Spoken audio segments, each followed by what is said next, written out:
સંગીત પ્રેમી અને સેવા પ્રેમી અને કચ્છ જિલ્લામાં જેમનું ખૂબ જ નામ હતું તેવા હરસુખભાઈનું અવસાન થતાં તેમના મિત્રમંડળ તેમજ ભુજ શહેર અને કચ્છ જિલ્લાના તમામ સંગીત ગ્રુપ અને કરાઓકે ગ્રુપના સંયુક્ત ઉપક્રમે તેઓની ગુણાનુવાદ સભાનું આયોજન કરવામાં આવ્યું હતું। દિવંગત આત્મા વિશે જો વાત કરવામાં આવે તો તેઓ સેવા પ્રેમી પણ હતા અને સંગીત ક્ષેત્રમાં ખૂબ જ સારી નામના ધરાવતા હતા।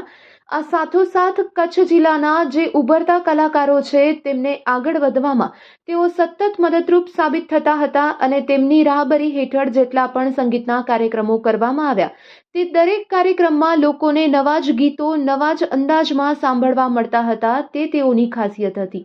ત્યારે આજરોજ તેઓની ગુણાનુવાદ સભા યોજાઈ હતી ત્યારે આ વિશે વધુ માહિતી આપી રહ્યા છે ભુજના જાણીતા ધારાશાસ્ત્રી શંકરભાઈ સચદે। આવો સાંભળીએ તેમના શબ્દોમાં। આજથી 2 વર્ષ પહેલા કચ્છના સંગીત પ્રેમી લોકો અને હરસુખભાઈનું મિત્ર મંડળ એમણે હરસુખભાઈને કચ્છ ગૌરવ એવોર્ડથી સન્માન્યા હતા।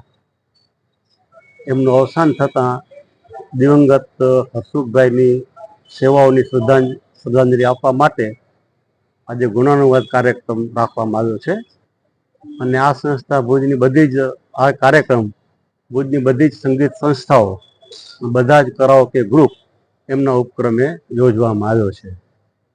આપણે સૌ જાણીએ છીએ તેમ સંગીત હરસુખભાઈના ડીએનએમાં હતું।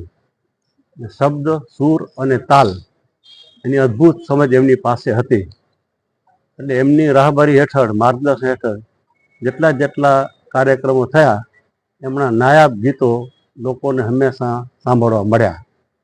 હું એમ કહીશ કે એમના કારણે કચ્છ બહારના વર્સટાઇલ સિંગર્સનો ભુજ અને કચ્છના શ્રોતાઓને લાભ મળ્યો અને એમના કારણે કચ્છ બહારના વર્સટાઇલ સિંગર્સને ભુજ અને કચ્છની ક્રીમ ઓડિયન્સ સામે પરફોર્મન્સ કરવાની તક મળી।